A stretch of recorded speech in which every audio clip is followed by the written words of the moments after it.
ದೇಶಾದ್ಯಂತ ಇಷ್ಟೆಲ್ಲ ಆಗಿರೋದು ಸಾಲದು ಅನ್ನೋ ರೀತಿಯಲ್ಲಿ ಅಲ್ಲಲ್ಲಿ ಮೇಘಸ್ಫೋಟಗಳು ಕೂಡ ಸಂಭವಿಸ್ತಾ ಇವೆ. ಮೇಘಸ್ಫೋಟ ಗೊತ್ತಿದೆ ನಿಮಗೆ ಎಷ್ಟರ ಮಟ್ಟಿಗೆ ನೀರು ಸುರಿದು ಬಿಡುತ್ತೆ ಅಂತ. ಹಿಮಾಚಲ ಪ್ರದೇಶದ ಕುಲು ಬಳಿ ಮೇಘಸ್ಫೋಟ ಸಂಭವಿಸಿರುವಂಥದ್ದು. ಪ್ರವಾಹದ ರಭಸಕ್ಕೆ ಬೃಹತ್ ಕಟ್ಟಡಗಳು ಕೊಚ್ಚಿಕೊಂಡು ಹೋಗಿವೆ. 35 ಜನ ನಾಪತ್ತೆಯಾಗಿದ್ದಾರೆ. ನೋಡಿ, ಮೇಘಸ್ಫೋಟ ಆಯಿತು ಅಂತಂದ್ರೆ ಹೆಂಗೆ ನೀರು ಬರುತ್ತೆ ಅಂತಂದ್ರೆ ಇದ್ದಕ್ಕಿದ್ದಂಗೆನೇ ಮೋಡದಲ್ಲಿರುವಂಥ ಮೋಡ ಕರಗಿ ನೀರಾಗಿ ದಪ್ಪಂತ ಸುರಿತು ಅಂತಂದ್ರೆ ಗತಿ ಏನಾಗಬೇಕು? 10 ಕಡೆ ಬೀಳುವಂಥ ಮಳೆ ಒಂದೇ ಕಡೆ ಬಿದ್ದು ಬಿಡುತ್ತೆ.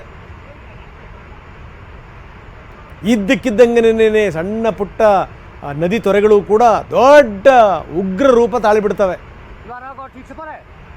ಕುಲು ದೃಶ್ಯಾವಳಿಗಳನ್ನು ನಾವು ನಿಮಗೆ ತೋರಿಸ್ತಾ ಇದ್ದೀವಿ. ಹಿಮಾಚಲ ಪ್ರದೇಶದ ಕುಲು ದೃಶ್ಯಾವಳಿಗಳು ನೋಡಿ. ಇದು ನೀರು ಎಷ್ಟು ವ್ಯತ್ಯಾಸ ಇದೆ ನೋಡಿ. ನಾವು ಒಂದು ಲೋಟ ನೀರನ್ನು ಕುಡಿತೀವಲ್ಲ, ತುಂಬ ದಾಹ ಆದಾಗ ಅದು ನಮ್ಮನ್ನು ತಣಿಸುತ್ತಲ್ಲ, ಅಂಥ ಜೀವಜಲಕ್ಕೂ ಈ ಜಲಕ್ಕೂ ಎಷ್ಟು ವ್ಯತ್ಯಾಸ ಇದೆ ನೋಡಿ. ರುದ್ರ ರಮಣೀಯ ದೃಶ್ಯಗಳಿಗೂ ಸಿಕ್ಕಾಕೊಂಡ್ಬಿಟ್ರೆ ಮುಗಿದೋಯ್ತು ಕತೆ ನೋಡಿ. ಸಮುದ್ರದ ಅಲೆಗಳನ್ನು ನೋಡ್ದಂಗೆ ಆಗ್ತಾ ಇದೆ. ಎಷ್ಟು ನೀರು!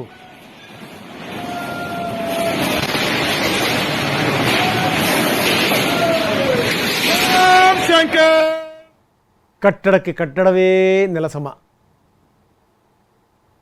ಆಯಿತು. ಅಲ್ಲೊಬ್ರು ದೇವರ ಹೆಸರು ಕೂಡ ಹೇಳಿದರು, ಜಯಶಂಕರ ಅಂತ. ಇನ್ನೇನು ಬೇರೆ ಮಾರ್ಗ ಇಲ್ಲವೇ ಇಲ್ಲ.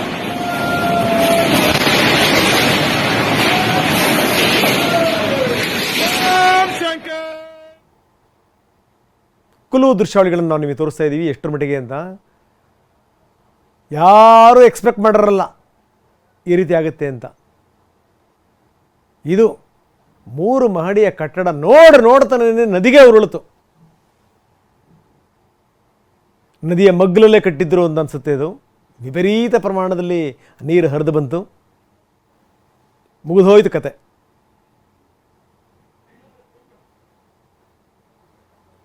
ಕುಲು ಮತ್ತು ಮಂಡಿನಲ್ಲಿ ಪರಿಸ್ಥಿತಿ ಭೀಕರವಾಗಿದೆ. ಇದೆಲ್ಲವೂ ಕೂಡ ಮೇಘಸ್ಫೋಟದ ಪರಿಣಾಮ. ವಿಪರೀತ ಪ್ರಮಾಣದಲ್ಲಿ ಬಂದಂಥ ನೀರು ಯಾವ ರೀತಿ ಕಟ್ಟಡಗಳನ್ನೇ ಬೀಳಿಸ್ತು, ಮನೆ ಮಠಗಳನ್ನು ಕೊಚ್ಕೊಂಡು ಹೋಯಿತು ನಾವು ನೋಡ್ತಾ ಇದ್ದೀವಿ. ಪ್ರವಾಹದ ಅಬ್ಬರ ಎಷ್ಟರ ಮಟ್ಟಿಗಿದೆ ನಾವು ನಿಮಗೆ ತೋರಿಸ್ತಾ ಇದ್ದೀವಿ. ಬನ್ನಿ, ನಮ್ಮ ಪ್ರತಿನಿಧಿ ಹರೀಶ್ ನಮ್ಮೊಂದಿಗೆ ಈಗ ದೂರವಾಣಿ ಸಂಪರ್ಕದಲ್ಲಿದ್ದಾರೆ. ಹರೀಶ್, ನಾವು ನೋಡ್ತಾ ಇದ್ದೀವಿ ಇದ್ದಕ್ಕಿದ್ದಂಗೆ 3 ಫ್ಲೋರು, ಹೆಚ್ಚು ಕಡಿಮೆ 4 ಫ್ಲೋರಿನ ಕಟ್ಟಡ ನೋಡ್ತಾನೆ ನೆಲಕ್ಕೆ ಬಿತ್ತು, ನದಿಗೆ ಬಿತ್ತು. ಅಂಥ ಒಂದು ಸ್ಥಿತಿ. ಮೇಘಸ್ಫೋಟದ ಪರಿಣಾಮಗಳು ದೇಶದಲ್ಲಿ ಇಷ್ಟೆಲ್ಲ ಆಗ್ತಿರುವಂಥ ಅವಾಂತರಗಳ ಜೊತೆಗೆ ಈಗ ಮೇಘಸ್ಫೋಟಗಳು ಕೂಡ ಸಂಭವಿಸ್ತಾ ಇವೆ. ಏನಂತೀರಿ?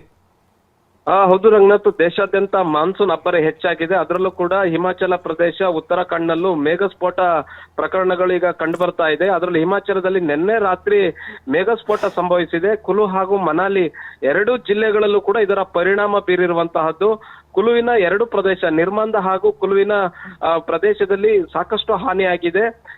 ನಿರ್ಮಾಂದ್ ಪ್ರದೇಶದಲ್ಲಿ 19 ಜನ ಕೊಚ್ಕೊಂಡು ಹೋಗಿದ್ದಾರೆ.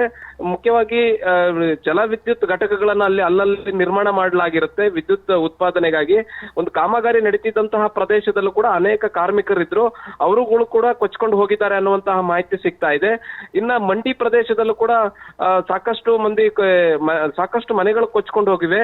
ಅದರಲ್ಲಿ ಸಾಕಷ್ಟು ಮಂದಿ ನಾಪತ್ತೆ ಕೂಡ ಆಗಿದ್ದಾರೆ. ಒಟ್ಟು ಹಿಮಾಚಲ ಪ್ರದೇಶದಲ್ಲಿ ನಿನ್ನೆ ಸಂಭವಿಸಿದಂತಹ ಮೇಘಸ್ಫೋಟದ ಪರಿಣಾಮ 35 ಮಂದಿ ನಾಪತ್ತೆ ಆಗಿದ್ದಾರೆ.